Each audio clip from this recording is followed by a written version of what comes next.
in favor? Aye. 5-0. Tonight's meeting is being digitally recorded. Will everyone please stand and join me in tonight's pledge of allegiance? And over your heart and begin. I pledge allegiance to the flag of the United States of America and to the republic for which it stands, one nation, under God, indivisible, with liberty and justice for all. Thank you.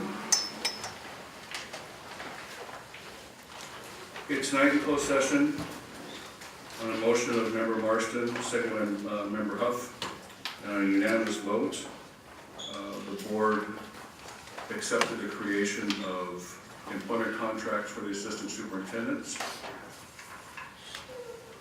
Assistant superintendents in nearly all districts operate under individual employment contracts rather than collective bargaining agreements, such as most classified and certified employee groups. The approval of the 3 assistant superintendent contracts tonight do not represent any change in their employment or compensation. However, it does clarify their employment status and service days, typical of other public school cabinet level administrators. Neither their salaries, nor their health and welfare benefits, nor their length of year have changed under these contracts. The contracts do, however, spell out the details of the employment responsibilities due to both parties, the district and the individual. And there are copies of the contracts on the back table back there.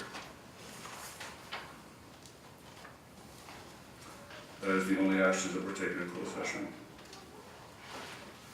Okay, I have one request for public comments on agenda items, and Ms. Lasoda, you wish to wait until item 26 or no? Yes, please, I'll wait. Thank you. You need to note that there so I don't forget when we get there.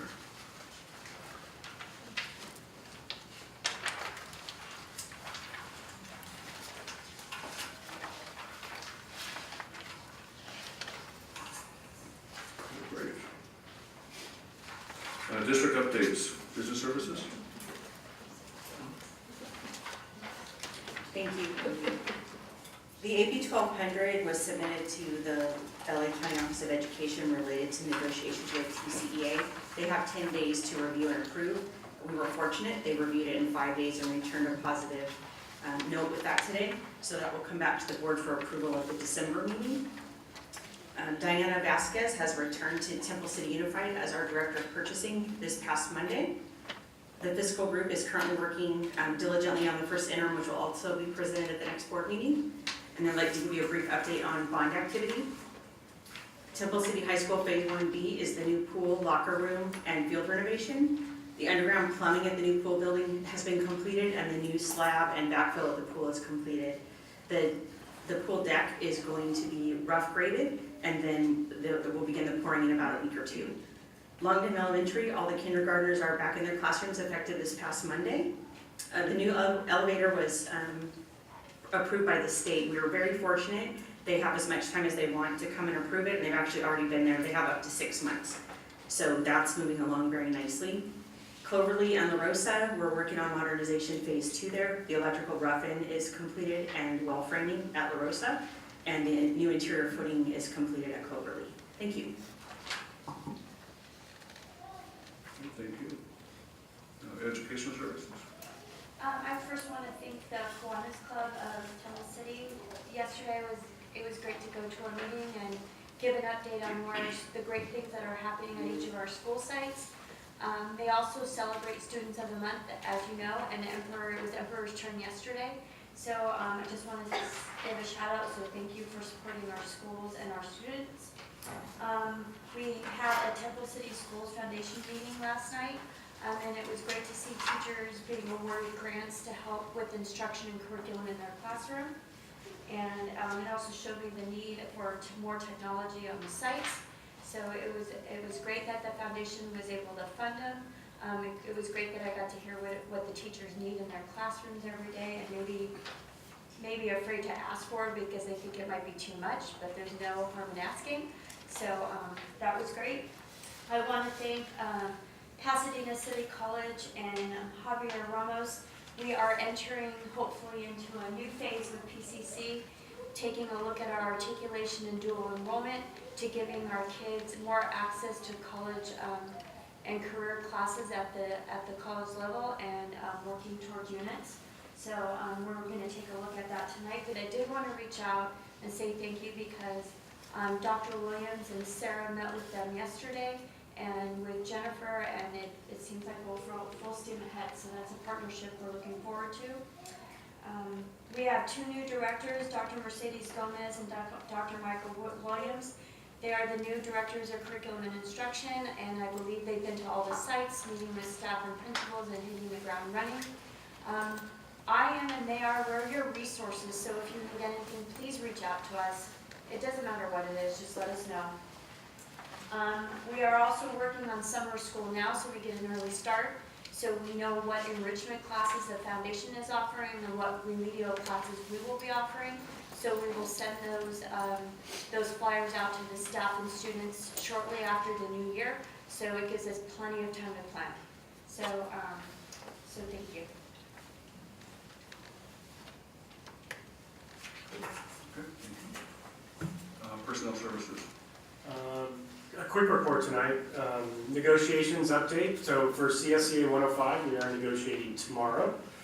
And for CSEA 23, we do have a date set for November 27th. So hopefully we'll be completed negotiations with our associations by the end of the month. After that, we are looking to move forward with our Employee Benefits Committee.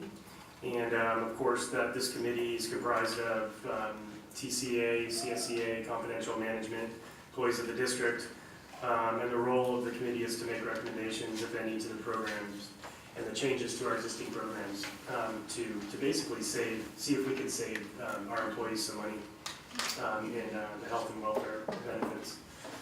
Last Friday, we had our annual Employee of the Year luncheon. It was a great event for all of our 2018-19 Employees of the Year. So that was a really fun event. Okay, thank you. Bargaining units, comments. And Ms. Laughlin already gave hers, so anything from 105 or 823 tonight? No, okay.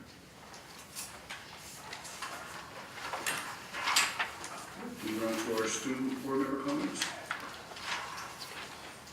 Good evening, everyone. So just a few updates. I visited Oak Avenue yesterday, and I was really impressed with the increased student participation and interest in their STEAM programs, such as the Robotics and Science Olympiad programs. And there are a lot more students participating in these programs than there were in 2014 when they were first introduced by the district. And I'm happy to see that upward trend, but I'm also concerned as to whether these students and advisors are receiving the adequate funding and resources they need to accommodate for that growth of student interest. And that goes not only for just Oak, but for the rest of the schools in the district. And for some of the TCHS updates, we had a successful homecoming football game against La Cañada, and we had a really good dance. There was a pretty big turnout. And then we finished our Red Ribbon Week, Spirit Week, 2 weeks ago, where everyone was dressing up and talking about tolerance and drug abuse. And Kindness Week was last week, so there were different activities at lunch where we were giving coffee in the morning and like milk tea and snacks just to like raise the spirits of our TCHS students. And we are hosting an upcoming fundraiser on December 9th at the high school. It's a Stussy clothing sale, so it's basically an outlet where you can shop for Christmas clothes in advance. And our last day for our canned food drive is tomorrow, and we will be collecting cans and donating it to a nearby organization in time for Thanksgiving. And one more thing, I would like to bring attention again to the clubs on campus that want to donate their funds to charity. And I'm seeking board assistance on this one for creating a policy that allows them to do that without having any infractions in their audit. Thank you.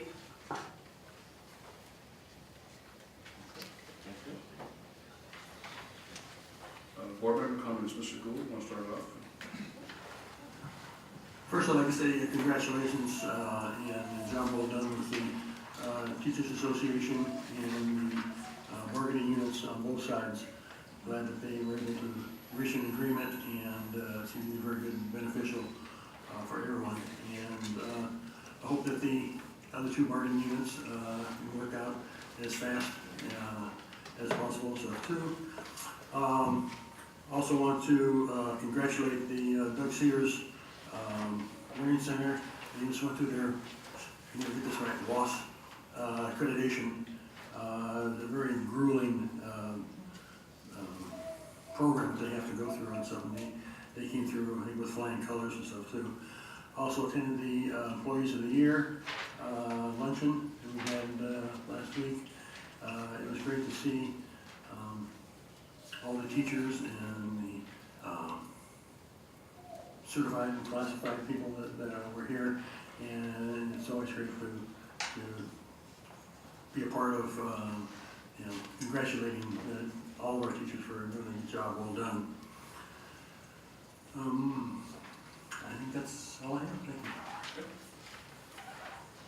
you. Mrs. Hull.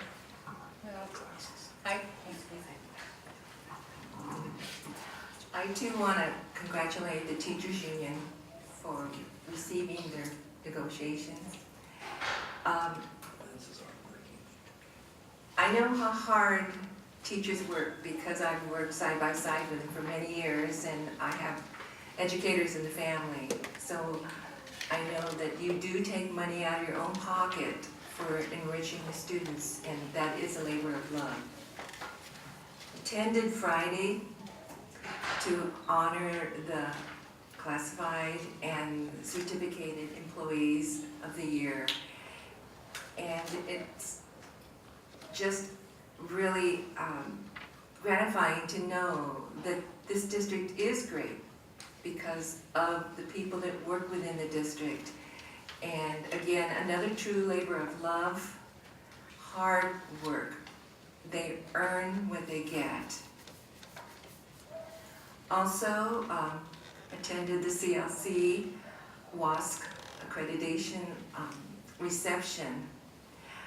I have worked with WASC before when my daughter was a teacher, and again, hard and long hours of working towards the WASC accreditation. It's a rewarding experience, but again, it's another task that is earned and with great gratitude. Thank you. Thank you. Mr. Bell? All right, hi, good evening, everyone. I echo the comments by my fellow board members. And I apologize for not being able to attend the luncheon. I had work obligations, unfortunately. I would like to congratulate our incoming board members, Tom and Matt. Michael is not here, but you guys are going to bring great things to the district very, very soon, in a few weeks, so thank you so much for that. And I would like to comment that I believe in the value of the CSBA conferences, as I've attended them as well as my fellow board members, and I certainly hope that we make the provisions to allow our incoming board members to attend those as well, fully supported by the district. So thank you so much. Mr. Goldberg? I too would like to thank the union for their professionalism in helping to get a contract in place as early as possible. Also, I visited Doug Sears Learning Center where they're doing the WASP. I also happen to have a copy of the WASP, a presentation that the school itself gave to the members. And in the WASP document is continuing improvement of working practices, which is a good theme for all the schools, I think. As we move forward with all those things, we keep improving, hopefully, and we keep learning from our mistakes and to continue on. One of the problems, or not a problem, but one of the concerns with WASP is it costs a lot of money for one, but it also gives us the right to be able to have some of our students who've taken classes, and if they're WASP certified, to be able to be recognized for their quality of classes. And what happens is that the school itself writes up a document, the WASP document, which the WASP people provide a outline for, but then the school then has to say how it's doing with each of the items, and then they send out a group, in this case, 3 people, who visited the school to make sure what was said is true. And I think we did exceptionally well there with the presentations. The WASP people who came to the site do not make the final decision. They make a report that goes back to the headquarters, and then a report will come back to us within the next 2 or 3 weeks, probably, hopefully, that will say whether they got accredited or not, which I think they will. Also, I attended yesterday the school foundation, and there was a series of reports. One of them, about 12 people gave reports where they were over the $500 threshold, and a lot of the requests were for computer items, which just points out the items that are needed in the classroom besides the Chromebooks. And a lot of the teachers have used their imagination and come up with programs that are not supported by Chromebooks, unfortunately, or fortunately. And so we have to sit down and probably make a decision as a board, something to be looking forward to, is to come up with a master plan for our tech plan. Because there is no written tech plan that's in existence at this moment. There's an old one that's about 2 or 3 years old, but it's obsolete now. And let's see, also the ELD and 1 and 2, and some of the other ones are going to be stuff that's special classes that the Temple City School District will teach during summer school. We got to make sure that what we teach in summer school and what the school foundation teaches in summer school are separate and distinct to meet the state requirements. And so we have gone out of our way to separate ourselves from the school foundation. And the school foundation, in a sense, has done everything in its power to pay the teachers separately, to institute a whole series of rules and regulations that make it look like we're independent, the 2 of us. And they have probably at least $200,000, almost $300,000 to be able to give to the classrooms for the teachers because of the summer school program and that. I also wish, hopefully everybody had a happy Halloween, which has already come and gone. And then also, Pasadena has a charity, TNT, which is Trinkets and Treasures, which is kind of like a flea market that has 3 days. And they raise about $150,000 that go to the Children's Hospital in Hollywood, I guess, on Vermont and Sunset Avenue.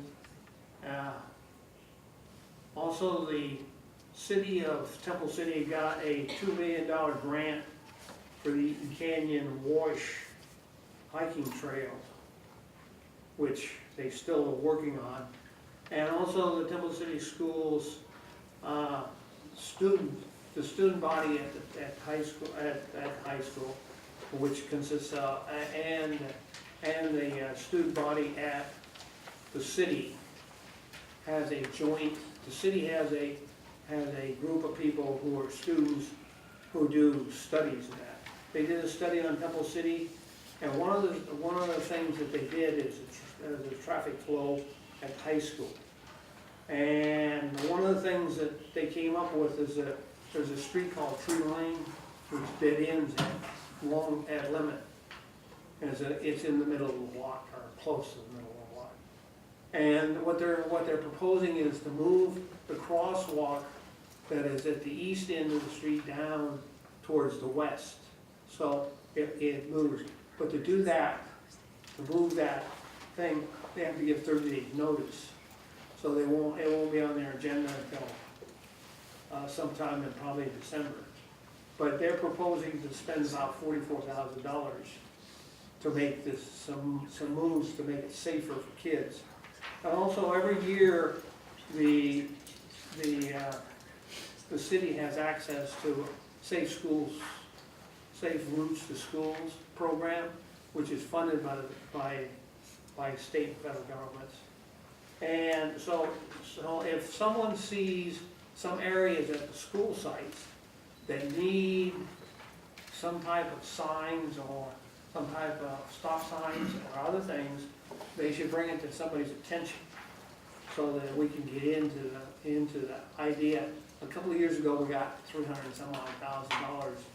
And what they usually do is they try to limit some of it to the sidewalks on one side of the street, not on the other side, not both sides. But it doesn't mean that you can't come up with ideas of stop signs, of crossing positions, and et cetera.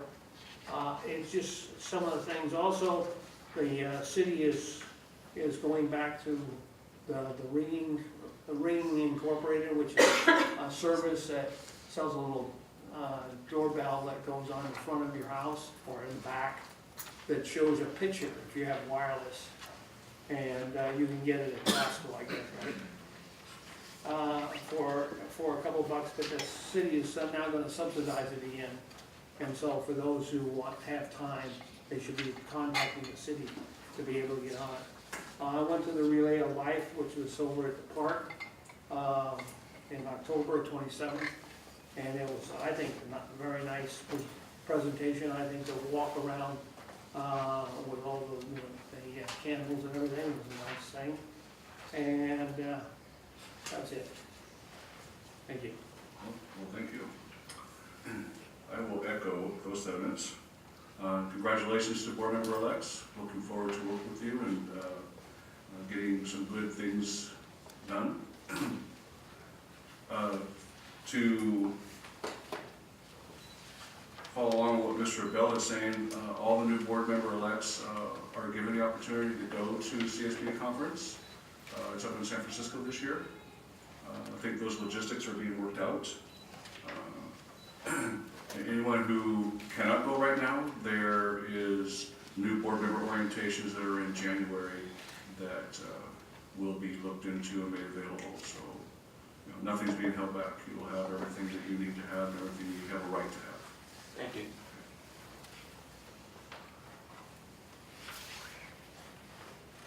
And just on a personal note, I just want to say thank you to CSA 105 and Ms. Laughlin, for the goodwill cards that you sent.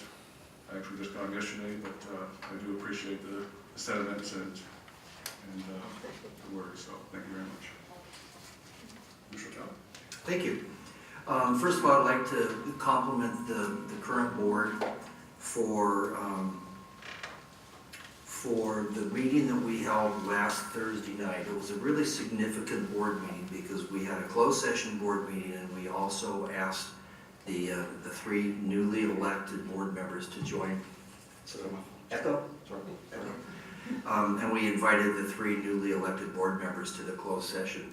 The purpose of the meeting was to get together and talk about the superintendent selection process so that we're all on the same page and we all understand what's going on and the steps that are necessary to make that all-important selection. That's probably the most important thing that a school board does, and that is to select its superintendent. So we had a very good productive session at that time, and we made arrangements for each one of the board members and the newly elected board members to come by and preview and study actually and analyze the applications for superintendent, with the understanding that they will keep confidential that information. Applicants don't like to think that their name is going to be out there in the public. So that is going on right this minute. This Saturday morning, what will happen is we have a closed session meeting, and the three newly elected board members are invited to that too. 8:30 till about 10:30 this Saturday morning. The purpose of that meeting is to decide which ones of those applicants we would like to invite in for the interview process. I've given out some sample questions to each one of the board members, along with the survey themes and the survey results from the 444 input sessions that we held throughout the district, so that we can make sure that our questions and our filters are designed to meet the criteria that was identified by the community. So that's our next step, is this Saturday morning. After that, we'll know how many people are going to be invited in for interviews. And until they come in, I'll be doing in-depth reference checking, speaking with people that they don't even know that I'm going to be speaking with, just to make sure that we uncover anything that would be important for us to know in the selection process. If all works out really well, we'll be able to come out with a decision on a finalist and a candidate by our December 12th meeting. That's what we're going to try and shoot for. Do we have to? No. What happens if we don't find anybody that we think is going to be a very, very good fit? Then good HR practices say that you go back out again. That's not our goal, but that's for you to know. So hopefully, the batch of candidates we have look to me to be very, very good, really a rich group of people. I mean that as far as quality is concerned. And then hopefully we'll be able to find somebody that we deem is going to be a really good match for Temple City. So that's really important.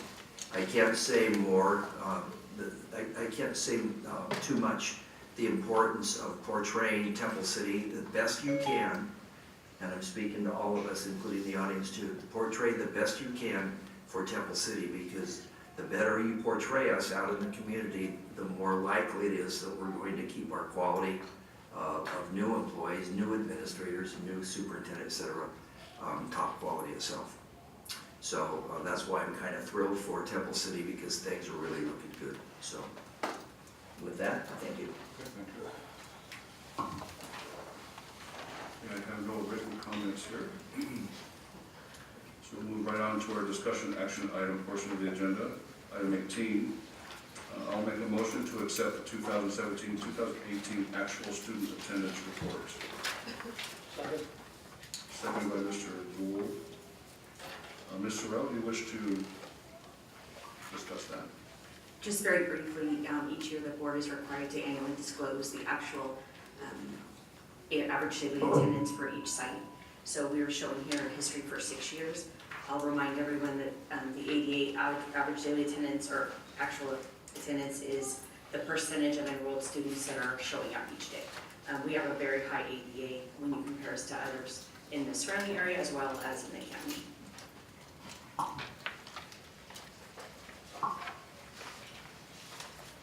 Okay, thank you. So the motion is to accept. Is there any more questions or comments concerning this? Hearing none, all in favor to accept? Aye. 5-0.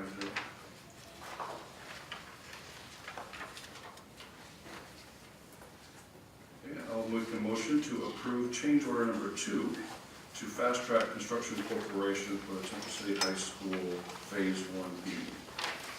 Second. Seconded by Mr. Novenberg. And we have our telecom representative to explain what this is necessary. Hi guys, Evening. members of the board, audience. In the course of Phase B, Phase 1B, we've discovered that the existing electrical infrastructure has no existing electrical ground. And Which electrical infrastructure are you referring to? this would be the main service to the school. And all the distribution feeders to all of the individual buildings. I believe it's 9 of 12 feeders that we need to pull out and then re-pull in with the proper grounding. When was this electrical system put in? I believe the date on the school is 65.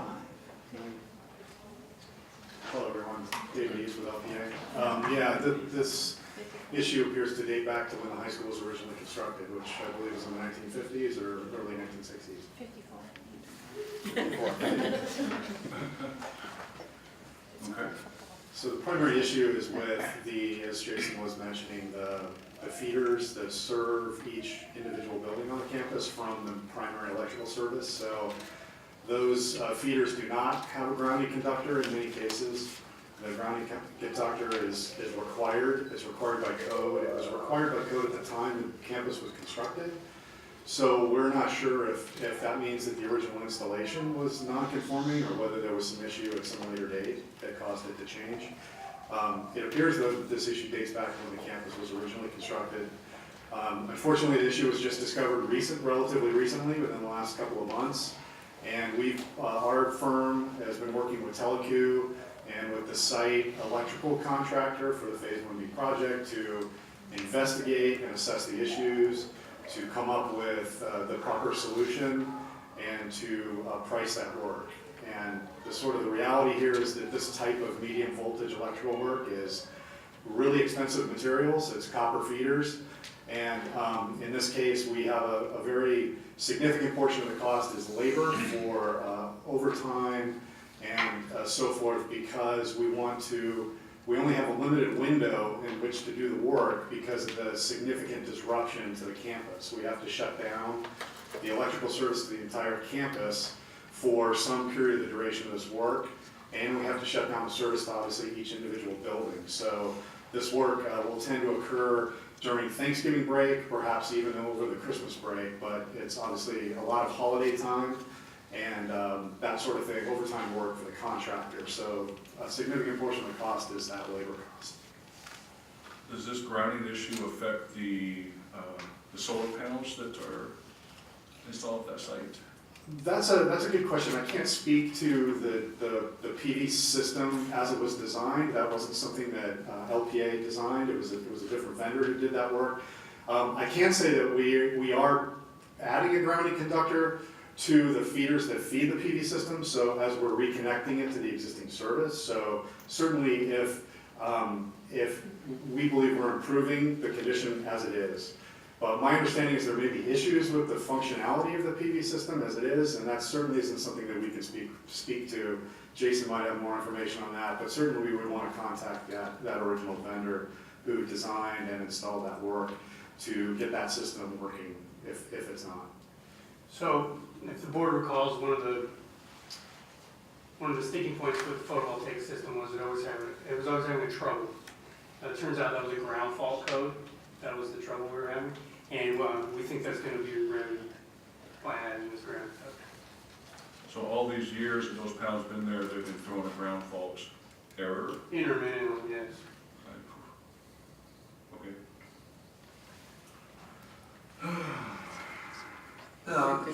Did the plans that we had reflect as built, or do we have plans that as built?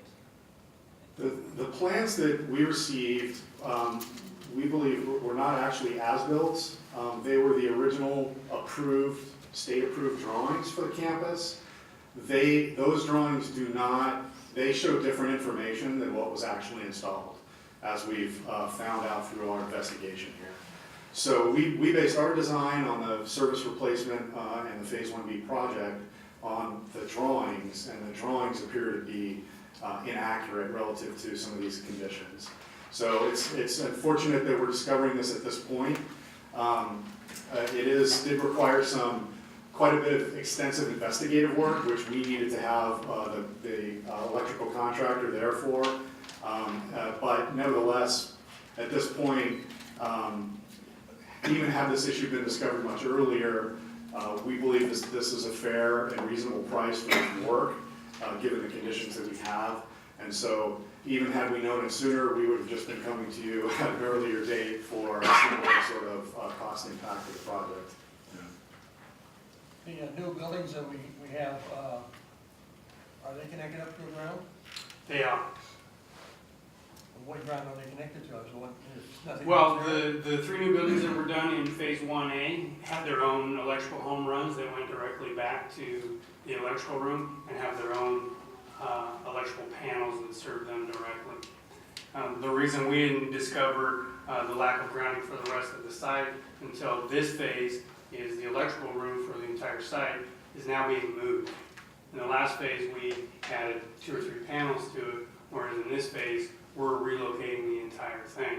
And once we started opening up all those panels and the pole boxes, we started seeing that there were things that were inconsistent with our drawings, inconsistent with what we believe to be as-built, and inconsistent with code.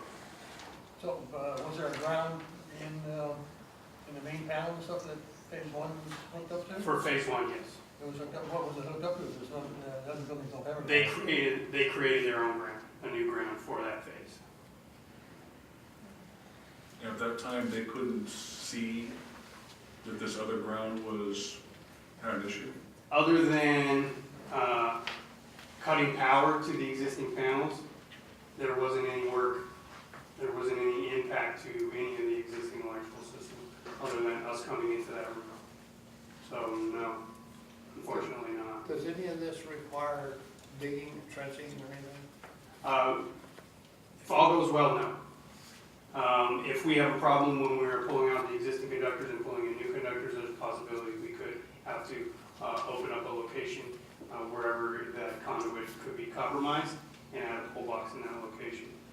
Right now, the electrical system is in good working order, so we're not anticipating any of those problems, but it is a possibility.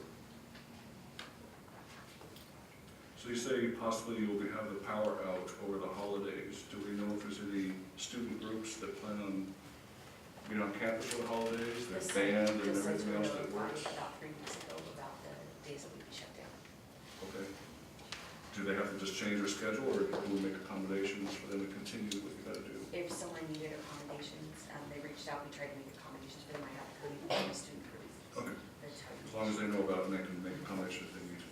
Our power shutdowns are going to be phased, so we're not anticipating many complete site shutdowns. It'll mostly be a building at a time. Right, but there's going to be a schedule of when this phase is going to be happening, Absolutely. and these groups will have access to that schedule. The site administration's getting up very close to know what's happening. Or are they communicating to the groups? I'll follow up on that this week. Sometimes that doesn't happen. I understand. Have we looked at other school sites to see if everybody else is routed properly? We haven't come across this on any other sites yet. I mean, have we looked at it now, since we know that the high school was not done? No, we have not gone out of our way to investigate any other sites, but the sites that we have had other modernizations on, we have not encountered it. Have we checked for that? We have verified it. That the existing, even though we aren't maybe necessarily hooking up this building over here, say at Longden, you know, and but we check this to make sure that everybody else is properly set up. At Longden, we actually did have a similar problem, and we were able to work with Edison and get it resolved fairly quickly and for a much more reasonable cost. But the other school sites, they've all had some, you know. Overly and La Rosa, I could say they haven't had any issue, but I can't speak to any of the other sites specifically. I think, you know, would it be prudent for us to check? You know what, I can get with M&O later this week and discuss that with them. That might be good, just going to say. So noted. Any other questions? Okay. So it's been motion seconded, all in favor? Aye. Aye, 5-0. Okay, I will move to approve the opening of a public hearing to discuss the approval of the acceptance of CSEA number 823, 2018-2019 interest statements for negotiations with the district. A motion's been made, is there a second? Second by Mr. Gould. All in favor for opening the public hearing? Aye. 5-0. Okay, we're now in an open public hearing for anyone in the public to ask questions concerning the approval and acceptance of the CSEA number 823 interest statements for negotiation with the district. Are there any comments or questions from the public concerning that?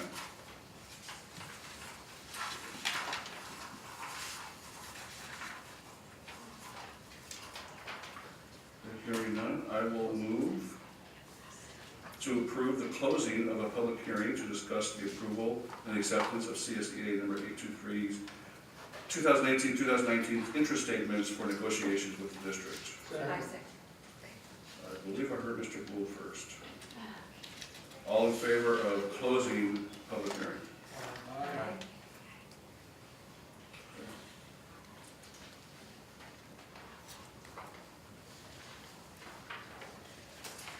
I'll make a motion to accept the CSEA number 823, 2018-2019 interest statements for negotiations with the district. Second by Mr. Nolenberg. Any additional comments, questions concerning this interest statements for negotiations? Hearing none, all in favor? Aye. Aye, 5-0.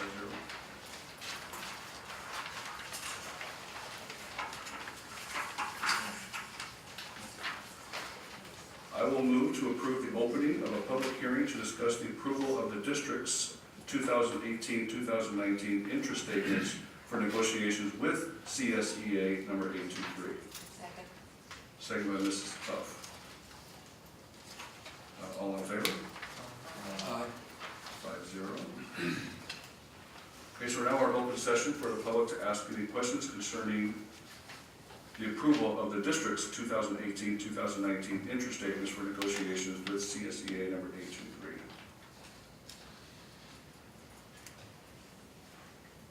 Any public comments or questions? Okay. I'll move to approve the closing of a public hearing to discuss the approval of the district's 2018-2019 interest statements for negotiations with CSEA number 823. Second. Second by Mrs. Huff. All in favor? 5-0. I'll make a motion to approve the district's 2018-2019 interest statements for negotiations with CSEA 823. Second. Second by Mr. Nolenberg. All in favor? Aye.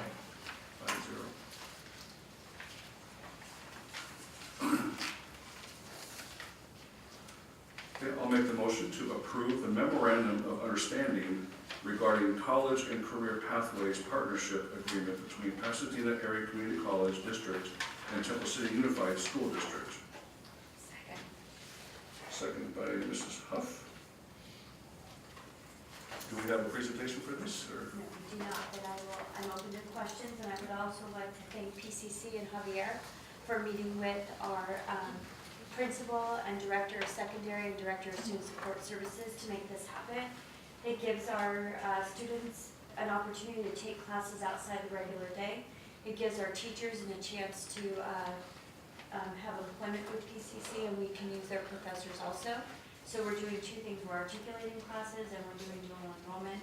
So we are already high on the college and career indicator on the California dashboard. This will take us even further and help our students prepare for college and career.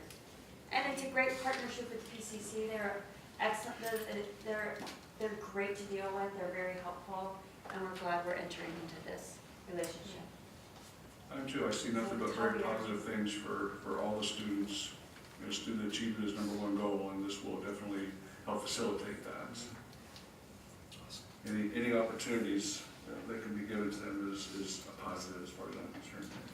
And please, Javier is the Assistant Director of Educational Partnerships and Programs, so I do appreciate you being here today. Do you have anything you wish to add, sir? No, thank you. No? Okay.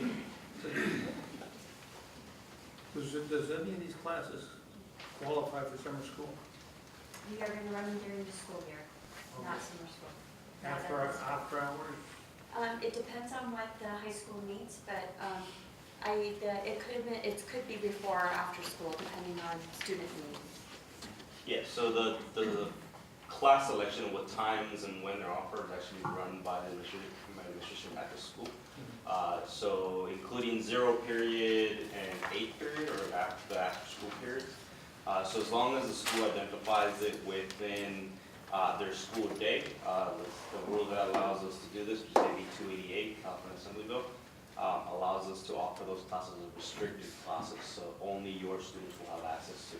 As for summer or any off periods, your students will continue to have priority registration with PCC, so if they choose to go off to our campus and take classes either our Rosemead campus or our Colorado campus, then they would have priority registration. And again, this isn't a specific understanding with the high school, it's actually with the district. So that means the classes are extended and the opportunities are extended to not only the Learning Center students, but also the middle school students. Anybody 13 years old or above, they can actually start taking some of these classes and these classes. So we're very thankful for the opportunity, and obviously if voted into, we could continue the work that we started yesterday. And we can definitely think about when the classes will be up. And so there's 3 schools involved? Or it's actually the district, so as many Wow. as you have. As long as they're 13 years old. As long as the 13-year-old is there. What kind of classes are we talking about? So again, they're selected by the schools, so a lot of the times the schools identify their career paths that they already have. So I know one of them is App Academy and a couple other sports medicine. So we usually begin with those because we want to offer something that's existing at the campus.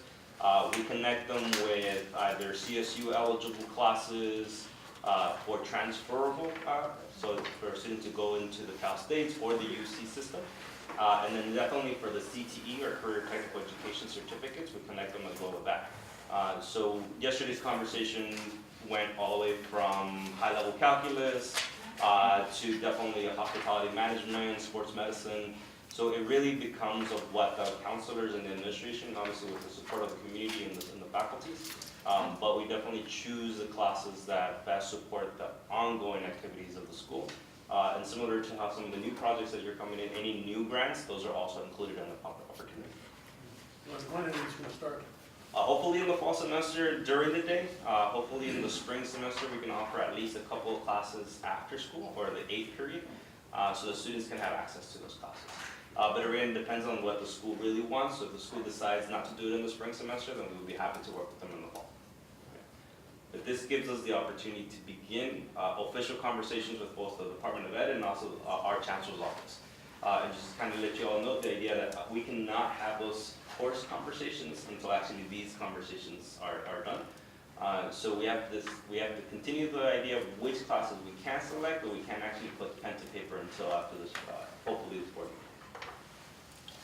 Who's deciding, what kind, I mean, the students say, I want to, I'm 14 and I want to go to forestry or something like that. What do I do? Do I go see a counselor and stuff then? Yeah, so the students will be have an opportunity to talk to their high school counselors. That would be our direct contact. They would be the approvals, and obviously the families are definitely part of the conversation.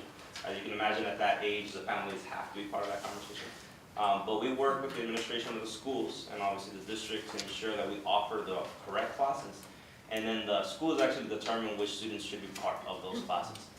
So if a student that's actively involved in their campus wants to take advantage of one particular class, then they would have to go through their high school counselors and also the administration to get clearance for that. We do not have a say in which classes, which students take advantage of this. We just would love that for all students to have access to this. To the students, some of the programs that PCC offers have certificates, right? Correct. We have a number of certificates, yes. So Both occupational if they skills. take 2 or 3 classes, they get a certificate of expertise or whatever. Correct. A certain amount of classes depend on what type of certificate. So we do have something called an occupational skill And certificate. this covers that. Correct. Okay. Yeah, it's all classes. The only ones that it does not cover, so to be to that point, is non-credit. Non-credit classes usually are outside of this agreement according to the state, and that has to be somewhat a different conversation. But usually non-credit is not part of anything. So you mentioned TCHS students or the district students getting priority registration if they were to take summer classes at the Rosemead or Pasadena campuses. So assuming that there's other fees included such as textbook fees or material fees, would that be waived through grants or would the student have to accommodate for those fees?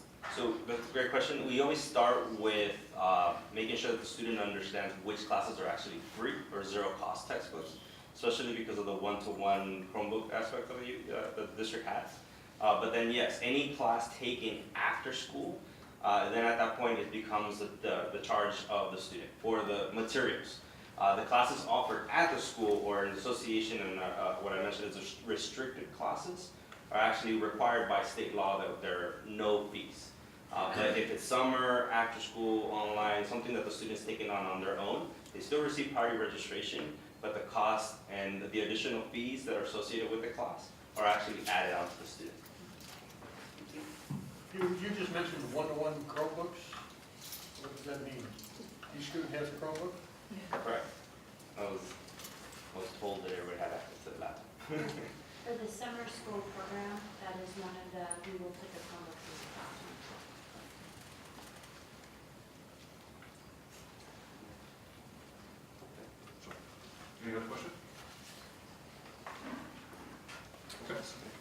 Thank you very much. So is there a motion and seconded, is, all in favor? Aye. 5-0.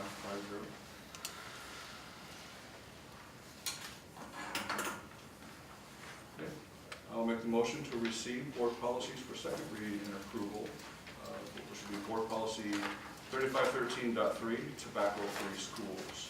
I second. Seconded by Mrs. Croft. Any questions or comments concerning that? The language in this, am I safe in assuming these are all CSBA recommendations? They did all the changes to the language, not us. Yes. And Lori is good enough to type them all. Pardon me? Lori took care of typing them all in for us. Oh, you're a rock Like star. she does all. It is a lot, so thank you. Thank you. Is there any reason why a school district would not adopt this or adopt all the language that's recommended? No, because that's the minimum You don't requirement. know. So we can always add more, but we have to at least start with the minimum. And if we want to make additions to it, it's fine, but they cannot contradict any of the sections that are minimum I requirements. see, It's just updating that. okay. Oh, I understand that. Okay, it's been moved and seconded. All in favor for receiving board policy 3513.3? Aye. 5-0.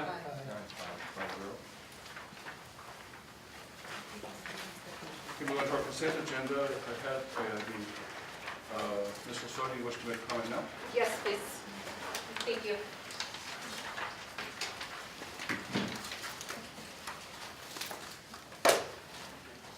So I wanted to bring back to the board's attention contract number TC 178256, amended number 1 for the law firm. And I know during the last board meeting, this item was pulled because the board has been asked to increase the legal fees from $50,000 to $100,000. And in looking at this contract, it began July 1st of this year and it will run through June 30th, 2019. And if the board would reflect back to the minutes from the last meeting that you're going to be approving in a few minutes, I'm concerned. These fees haven't been raised in 7 years. And so if we're raising them an additional $50,000, where are your bills now? And I have gone through this, and maybe I'm missing it, but I've gone through all of your checks, and I don't see any legal bills in this agenda at the moment, which is concerning because if you have spent $50,000 in legal fees in 6 months, who's to say where this is going for the next 6 months? So before you approve this increase, I would, in your shoes, direct staff to go back and to really present to the board, because it's not public as far as your billable hours from your law firm, but why you are at this point, 6 months into this new year. You will not have enough money to cover additional legal fees, or maybe you don't care because a new board is coming in another month, or new members, I don't know. But the answer here, this is a problem. This is a very big problem.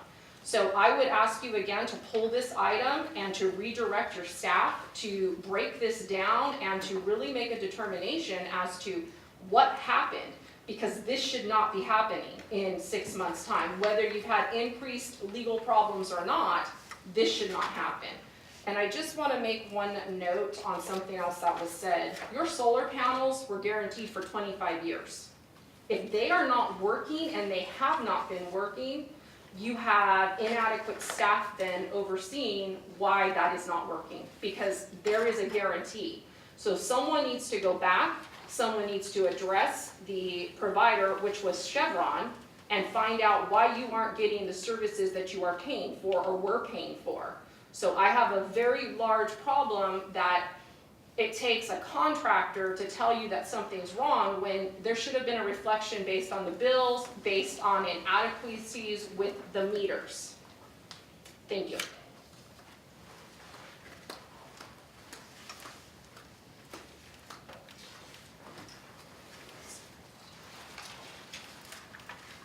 Okay, Ms. Sorrell, do you have anything to add about the contract? If there's a question there, the legal? Sure. So, in July and August, the total bills for Atkinson and Anderson were 36,000, I mean, around numbers, just to make things easier. And then I have on my desk for September and October, approximately $60,000. That's why I'm requesting the increase in the contract amount to be able to pay the vendor, Atkinson and Anderson, for work that has been performed. And are legal fees in other districts going up, particularly with covering for special ed and personnel matters that are coming to districts now? Atkinson Anderson has historically, over the last 5 years, averaged about $30,000 to $32,000 per year. They really don't do much with our special ed, that's DWK. It's significantly more in 17-18, it was $177,000, and it's already right around $100,000 for 18-19, primarily related to special requests, public information requests, things like that have been happening. I went through the details at our last meeting of what those splits were.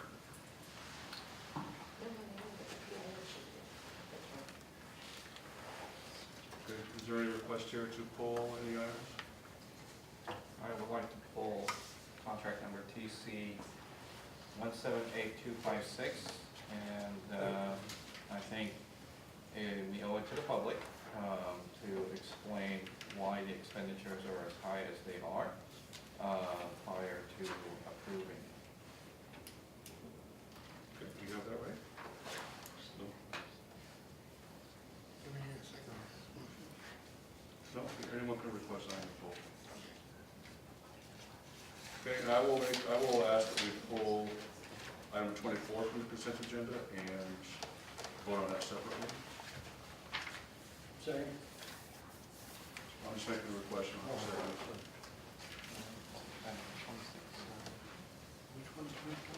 You pulled a contract out of 26.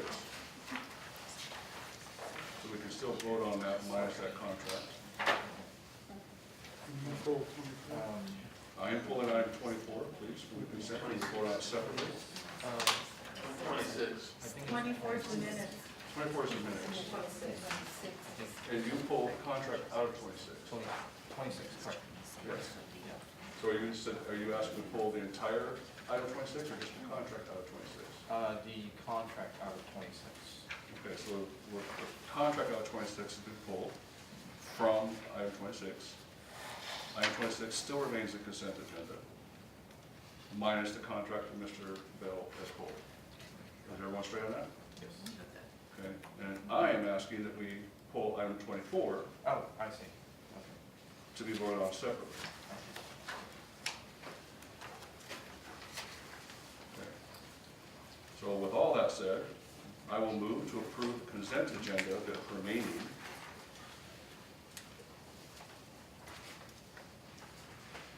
Is there a second? Second. Seconded by Mr. Gould. All in favor? Aye. Aye, 5-0.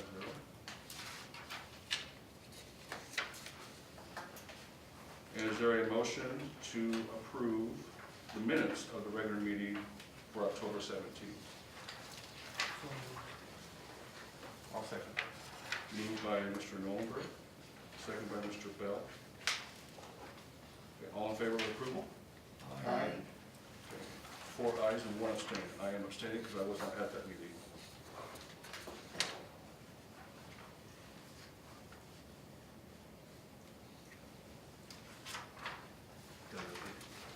You have that?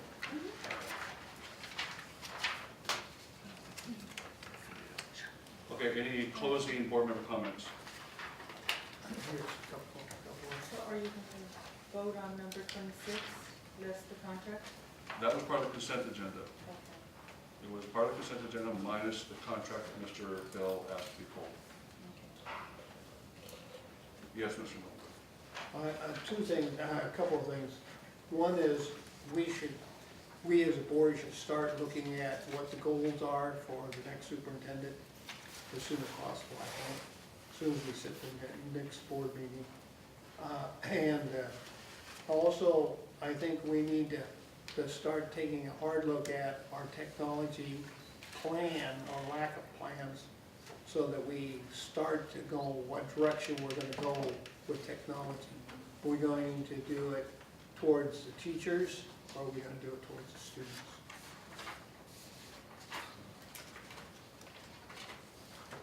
Any other comments? I think that it would be in the future board's interest to look at other options as far as legal services. I think we do this periodically as well with our auditing firms to have a fresh look, new set of eyes, whatever you might have it, but I feel that this might be a good thing for the board.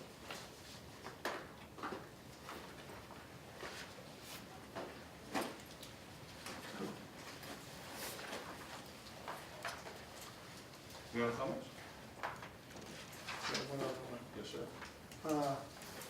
I would like to see the legal fees separated from our special reports that came out about the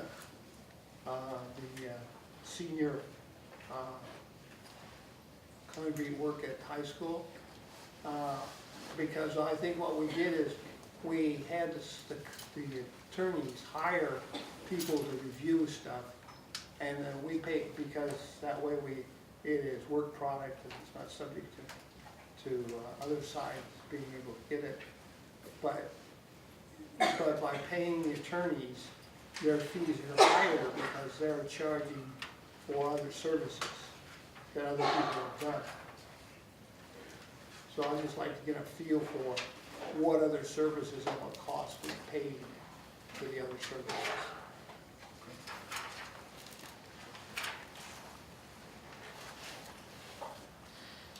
Any other comments? All right. I will make a motion to adjourn tonight's meeting. Second. Seconded by Mr. Nolenberg, I believe.